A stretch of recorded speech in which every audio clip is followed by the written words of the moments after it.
আসসালামু আলাইকুম গাইস, আপনি যদি প্লে স্টোর ব্যবহার করেন সেক্ষেত্রে আজকে আমি যে সেটিংসটা আপনাকে দেখাবো এই সেটিংসটা আপনাকে অবশ্যই জানতে হবে। তো পুরো ভিডিওটি দেখতে থাকুন। ভিডিওর মধ্যে আমি আপনাকে বিস্তারিত দেখিয়ে দিচ্ছি যে সেটিংসটা কী এবং এই সেটিংসটা আপনি কিভাবে করতে পারেন। তো আমি চলে যাচ্ছি প্লে স্টোরের ভিতরে। তো এখান থেকে আপনারা দেখতে পাচ্ছেন এখানে অনেকগুলো অ্যাপ্লিকেশন আছে।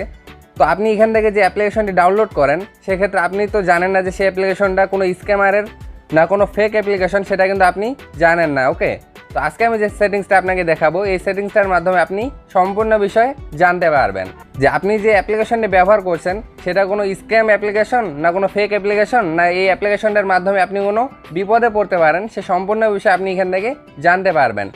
তো আপনারা সরাসরি চলে যাবেন এখানে, যে আপনি দেখতে পাচ্ছেন আপনি যে জিমেল দিয়ে এখানে লগ ইন করছেন সেই জিমেলের লোগোটা এখানে দেখাচ্ছে। তো আপনারা এখানে একটা ক্লিক করবেন। আর যদি আপনি ওল্ড যে প্লে স্টোর অ্যাপটি আছে সেটা যদি ব্যবহার করেন সেক্ষেত্রে এখানে আপনি একটা 3 ডট অপশন দেখতে পারবেন। তো সেখানে ক্লিক করলেও একই অপশন আপনি পেয়ে যাবেন। তো এখানে একটা ক্লিক করবেন। তো ক্লিক করার পর এখান থেকে আপনি একটা অপশন দেখতে পাচ্ছেন যেখানে লেখা আছে প্লে প্রোটেক্ট। তো এই অপশনটি এখনও কিন্তু অনেকেই জানে না। তো এই অপশনটার কী কী কাজ আছে সেটা আমি আপনাকে বুঝিয়ে দিচ্ছি। তো এখানে একটা ক্লিক করবেন। তো আপনারা এখান থেকে দেখতে পাচ্ছেন আপনি যে অ্যাপ্লিকেশনগুলো প্লে স্টোর থেকে ডাউনলোড করে ব্যবহার করতেছেন সেই সম্পূর্ণ অ্যাপ্লিকেশনগুলো এখান থেকে কিন্তু শো করতেছে। তো আপনি এখানে একটা অপশন দেখতে পাচ্ছেন যেখানে লেখা আছে স্ক্যান। তো এখানে যদি একটা ক্লিক করে দেন সেক্ষেত্রে সম্পূর্ণ অ্যাপ্লিকেশনগুলোই স্ক্যান হবে। স্ক্যানিং হওয়ার পরে আপনাকে সম্পূর্ণ রেজাল্টটা দেখিয়ে দিবে যে আপনি যে অ্যাপ্লিকেশনগুলো ব্যবহার করতেছেন তার মধ্যে কোনো স্ক্যাম অ্যাপ অথবা কোনো ফেক অ্যাপ অথবা যে কোনো অ্যাপের মাধ্যমে আপনি বিপদে পড়তে পারেন কিনা সে সম্পূর্ণ বিষয় এখান থেকে আপনাকে দেখিয়ে দিবে। তো আমি এখান থেকে আপনাকে সম্পূর্ণ বিষয় দেখিয়ে দিচ্ছি। তো স্ক্যানের উপর আমি একটা ক্লিক করতেছি। তো এখান থেকে দেখতে পাচ্ছেন এখানে স্ক্যান শুরু হয়ে গেছে। তো একটু পরে এটা সম্পূর্ণ বিষয়টা আমাকে এখানে জানিয়ে দিবে। তো এখানে একটু ওয়েট করে নিই।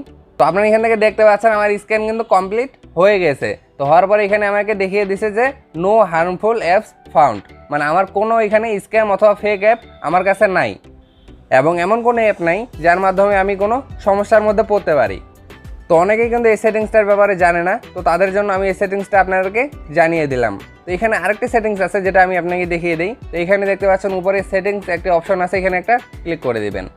তো ক্লিক করার পর আপনি দেখতে পাচ্ছেন এখানে দুইটা অপশন আছে, যে দুইটা অপশন এখানে চালু করা আছে। এই দুটো অপশন কিন্তু আপনার যে প্লে প্রোটেক্টের এই দুটো অপশন যদি আপনি চালু করে রাখেন সেক্ষেত্রে আপনি যদি কোনো অ্যাপ্লিকেশন প্লে স্টোর থেকে ডাউনলোড করে ব্যবহার করেন সেক্ষেত্রে এটা যদি প্লে প্রোটেক্টের আন্ডারে না আসে সেক্ষেত্রে সেই অ্যাপ্লিকেশনটি ডাউনলোড হবে না এবং আপনি ব্যবহারও করতে পারবেন না। তো অনেকেই বলে যে এই দুটো অপশন যদি আপনি বন্ধ করে যে কোনো অ্যাপ্লিকেশন ডাউনলোড করে ব্যবহার করতে পারবেন, সেক্ষেত্রে কিন্তু আপনি নিজেই অনেক বিপদে পড়তে পারেন। এই জন্য এই দুটো অপশন আপনি কখনোই বন্ধ করবেন না। এই দুটো অপশন সবসময় আপনি চালু করে রাখবেন। সেক্ষেত্রে আপনি যদি কোনো ফেক অ্যাপ অথবা স্ক্যাম অ্যাপ ডাউনলোড করতে চান সেক্ষেত্রে কিন্তু সেই অ্যাপ্লিকেশনটি ডাউনলোড হবেই না। তো এখান থেকে আমি ব্যাগে চলে আসতেছি। তো আশা করি আপনারা সম্পূর্ণ বিষয় বুঝতে পারছেন। তো আজকে এই দুইটা সেটিংস আপনাদের সাথে শেয়ার করা ছিল। তো আশা করি আপনারা সম্পূর্ণ বিষয় বুঝতে পারছেন।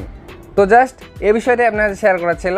তো আশা করি ভিডিওটি ভালো লাগছে। ভিডিও যদি ভালো লাগে ভিডিওতে একটা লাইক দিবেন, ভিডিওটি শেয়ার করবেন এবং আমার চ্যানেলটি সাবস্ক্রাইব করে পাশে থাকা বেল আইকনে ক্লিক করে অল সিলেক্ট করে দিবেন যাতে আমার নেক্সট আপডেটগুলো আপনার মিস না হয়।